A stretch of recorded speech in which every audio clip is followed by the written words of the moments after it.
Please slowly and calmly take your seats.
please welcome to the stage the President of the United States, Joe Biden.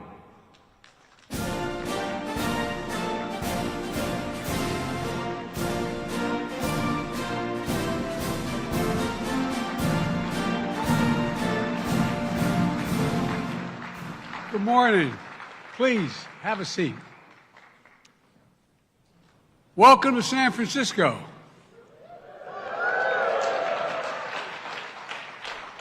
This Marconi Center is about as big as my state. This is a city of synonymous with innovation and breaking barriers, where collaboration and coming together have always been key to unlocking our potential. It's a city that has been shaped by centuries of deep ties to the Asian Pacific region, by contributions of people of Asian and Pacific Island heritage. So San Francisco is a natural place to gather to innovate and collaborate for the 2023 APEC Summit, the CEO Summit, and all the events that are taking place this week. And I want to thank everyone who's made this week possible, especially those serving in APEC's Executive Secretariat, APEC Business Advisory Council, the National Center for APEC, and so many others. Today, 21 APEC economies make up more than 60% of the global GDP. We're almost half the global trade.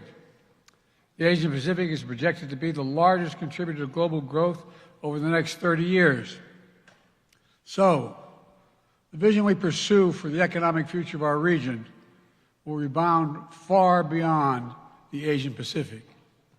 The choices we make are going to matter, it's not hyperbole to suggest, for the entire world. It's up to us to harness the dynamism of our economies and tap the entrepreneurial spirit of our people and unleash the potential, the unlimited potential of our partnerships in order to realize a future that will benefit people not only in the Asian Pacific region, but the whole world. And I mean that sincerely. People everywhere. The future where prosperity is shared and is inclusive, where workers are empowered and their rights are respected.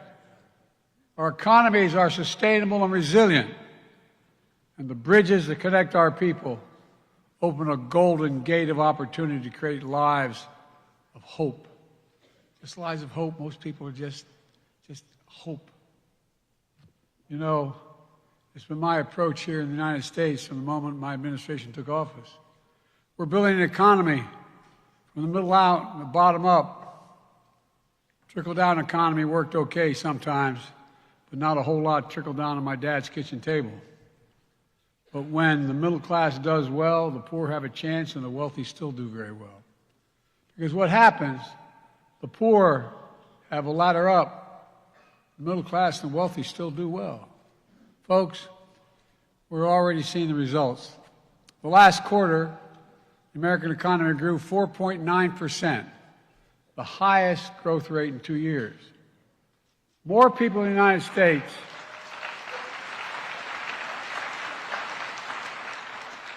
because of many of you sitting there, the CEOs, let's give credit where it's due. More people in the United States are in the workforce today than any time in American history. Our unemployment has been under 4% for 21 straight months. Inflation has come down by 65%, more to do. We now have the lowest inflation rate of any advanced economy in the world. Meanwhile, median household wealth has grown by 37% in real terms since before the pandemic. I acknowledge there's a disconnect between the numbers and how people feel about their place in the world right now. We can deal with the second part as well. We still have work to do, but our model for growing is delivering real results for all Americans. Significant black unemployment, Latino unemployment, et cetera. The strength of our economy is driving growth and spurring investment throughout our region. And again, because many of you sitting in front of me made those judgments.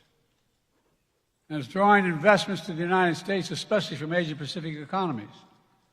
Since the start of my administration, Companies from across the Asian Pacific have invested over $200 billion in the United States. These are historic investments, creating literally tens of thousands of good-paying jobs. We're 14 million created just since we came to office. All across America in industries that are going to shape the future of this globe. Semiconductors, electric vehicles, batteries, critical materials, hydrogen hubs, and other critical emerging technologies. I've long said it's never been a good bet to bet against the American people. Never. No, I mean it. Think about it. It's never been a good bet. And we're proving it once more. So my message to all of you here today is, leaders of government and industry, you can count on the United States. We're delivering on our promises, and we're doubling down on our progress. And we'll soon be your strong and steady partner as we continue working together to realize the Asian Pacific region that is free and open, prosperous and secure, resilient and connected. By the way, twice since I've been president, I've had the leaders of the Asian Pacific Islands come and meet with me in the United States. They're all part of it. I thought when I left the G20 and Vietnam desperately wanted to see me and raise the relationship, it brought me back when I stood in front of that monument to John McCain. All my days growing up, I never thought that would ever occur. Today, I'd like to talk a little about the work we've done in the region to get there and how we're going to go about seeing this road forward. I've said for a long time, the United States is a Pacific power. I had that brief discussion yesterday with President Xi. He asked why he had asked me before, I reminded him, why we were so engaged in the Pacific. It's because we're a Pacific nation. Because of us, there's been peace and security in the region, allowing you to grow. He didn't disagree. I thought it was a very good, straightforward meeting. We aren't going anywhere. For decades, America's enduring commitment to the region has been a springboard that's enabled growth, transformative growth, ensured the open flow of commerce, lifted millions of people out of poverty. Today, that relationship goes both ways. The United States remains vital to the future of the region, and the region is more vital than ever to the United States of America. It's been my administration's outlook from day one, and we have clearly laid out our approach with our Indo-Pacific strategy. We're delivering across the board, including when it comes to our shared economic agenda. The United States has deep ties with our fellow APEC economies. More than 60% of U.S. exports go to fellow APEC economies. Robust two-way investment between the United States and APEC countries supports good jobs and new opportunities all across the region. And American businesses, significantly represented here in this auditorium, are the largest source of foreign direct investment in the APEC economies. In fact, if we take just the U.S. companies represented here at this summit and look at their new investments in APEC economies in the calendar year, it totaled more than $50 billion so far. Investments announced today from companies like Amazon, United, Delta, Microsoft, to make sure our region is more inclusive and interconnected. Investments announced today from companies like Boeing, Apple, Flexport, PepsiCo, a Pepsi company, I should say, to make our economies greener and more sustainable. Investments today from companies like IBM, Organon, Visa. Look, they make our region more resilient. Y'all make it more secure. Here in this world-renowned hub of innovation, leading tech companies like Anthropic, and I'm going to mispronounce. I'm not going to try. It's better not to try and not mispronounce than try and mispronounce. The point is, small and medium-sized businesses and startups are getting into action as well. All the announcements translate into real outcomes that matter to people's lives. They're proof that a strong, dynamic American economy is an engine of growth, economic growth, and innovation throughout the entire region. And they're testament to the fact that American investment and American ingenuity are in high demand all across the region. Because when you do business with the United States and our companies, you know what you're getting. High standards, fair practices, protections for workers, world-class ideas and innovation, and a commitment to deal with the environment. Finally, it's a quality guarantee. Look, this is how we've been able to mobilize billions in investment, including major new announcements this morning for our Partnership for Global Infrastructure and Investment. We also work closely to deepen our bilateral economic cooperation with partners throughout the region, especially on the issues that will most impact our future economic success. For example, in September, when I traveled to Vietnam, as I mentioned earlier, to mark a historic new phase in our partnership of our countries, we committed to work together to strengthen the semiconductor supply chain. With India, Japan, Republic of Korea, and Singapore, we've launched new initiatives to shape the technologies and standards that will transform the future. We've deepened economic partnership with the Philippines, Indonesia, Australia, and others. We've renewed and elevated our engagement with critical regional bodies, including the ASEAN and Pacific Island Forum. And when we offered to host APEC 2 years ago, we committed to modernizing this institution to make it easier for us to work together as we take on the challenges of a new era, and there are many challenges. We're going to see more changes in the next 10 years than we've seen in the last 50 years. That brings me back to the summit, where we go from here. The world is fundamentally different than it was 30 years ago at the first annual APEC leaders meeting at Blake Island in Washington State.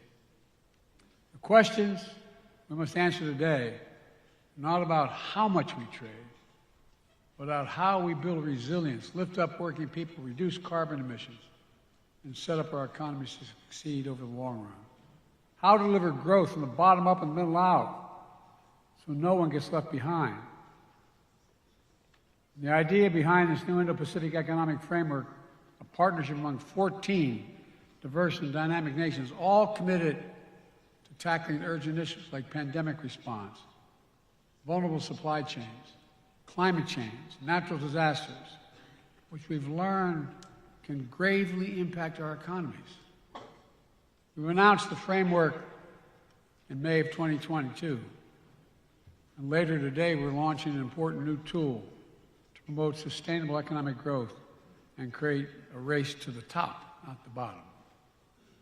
There are tangible commitments negotiated in record time that are going to deliver meaningful outcomes to make supply chains more resilient, facilitate clean energy transition, and fight corruption.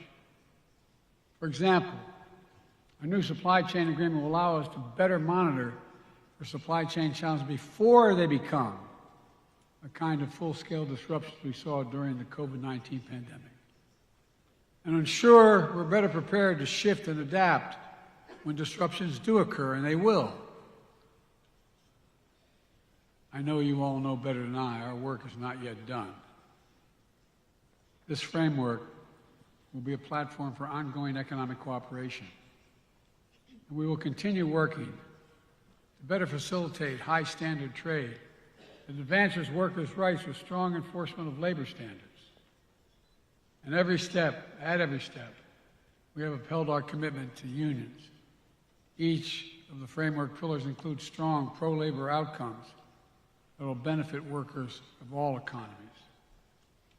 It's It's critical to building a stronger, fairer, more resilient economy for families across the Indo-Pacific. This week, my administration has launched our new global labor strategy to ensure that workers' rights are the centerpiece for economic strategy internationally as well as domestically. That's a primary concern to me. Last week in Illinois, I congratulated the UAW on their record contract with the big three U.S. auto companies. The contracts can lead to thousands of new jobs, billions of dollars in planned investment to keep American auto industry strong and competitive. And I urge any company investing in America to enter into partnerships with the most highly skilled, dedicated, and engaged workers anywhere in the world, American labor. And folks, I asked the Treasury Department to do a study. When labor does well, what does that do to people, all other non-labor folks around the country? Everyone benefits. And by the way, the reason many of you use labor is because they're the best workers in the world. Union. It's not like you show up one day and say, I want to be an electrician. You show up one day and say, you got 5 years to practice. And then you get a car. I'm also intent on responsibly managing the competition between the United States and the People's Republic of China. That's what we talked a little bit about yesterday, President Xi and I. That's what the world expects of us. And I promise you that's what we're doing. I met with Xi yesterday, leader to leader, to make sure there's no miscommunication between us. As always, I've met with him more than any other world leader because when I was vice president, it was concluded that I should get to know him. It wasn't inappropriate for the President of the United States to be meeting with the Vice President. We've had, prior to this, 68 hours of private meetings, just he and I, each with a simultaneous interpreter. Our discussions have always been candid and constructive. I again emphasize to President Xi that the United States does not seek conflict. And yesterday we announced resumption of military-to-military communication channels to reduce the risk of accidental miscalculation. And it exists.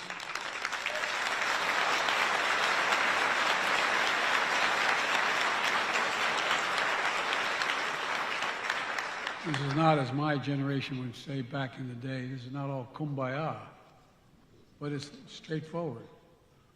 It's straightforward. We have real differences in Beijing when it comes to maintaining a fair and level economic playing field and protecting your intellectual property.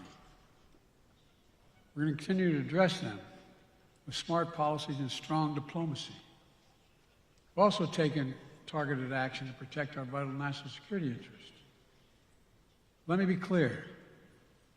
We are de-risking and diversifying our economic relations with the PRC, not decoupling. Not decoupling. We'll be firm, standing up for our values and our interests. And I was very straightforward, as he was with me yesterday. At the same time, on critical global issues such as climate, AI, counter-narcotics, where it makes sense to work together, we've committed to work together. We're going to continue our commitment to diplomacy, to avoid surprises, to prevent misunderstandings. A stable relationship between the world's two largest economies is not merely good for the two economies, but for the world. A stable relationship. It's good for everyone.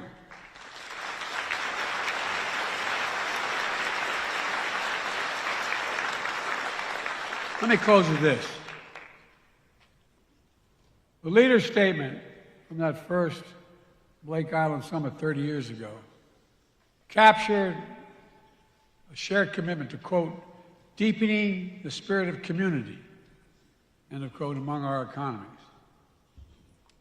For all that has changed over the past 3 decades, we have to continue to summon the spirit of community to meet the challenges of today and to seize the enormous possibilities that exist.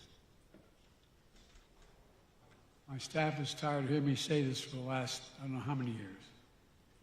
The world is at an inflection point where the decisions we make today, this is not hyperbole, are going to shape the direction of the world for decades to come. For decades to come. Just think of AI. That's particularly true in the Asia Pacific, where so much of the future of our world will be written. And I would argue each of us has a part to play in writing that future together. So today, I challenge all of us to measure our successes not based on the bottom line of our balance sheets, but with the lives we lift up through investment, the potential we unleash with our innovation, and the ability to continue to talk with one another.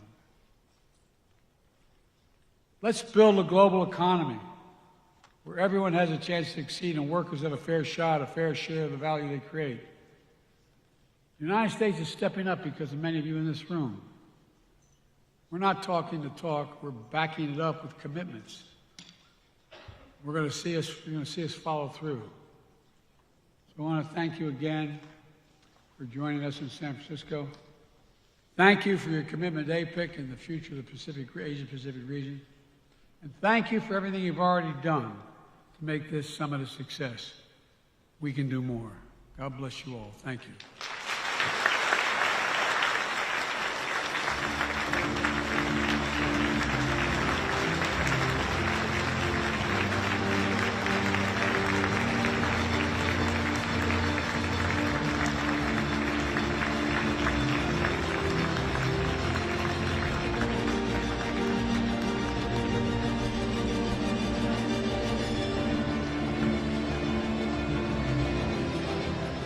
At this time, please make your way down to the second floor of our next session. Our programs will begin in 10 minutes.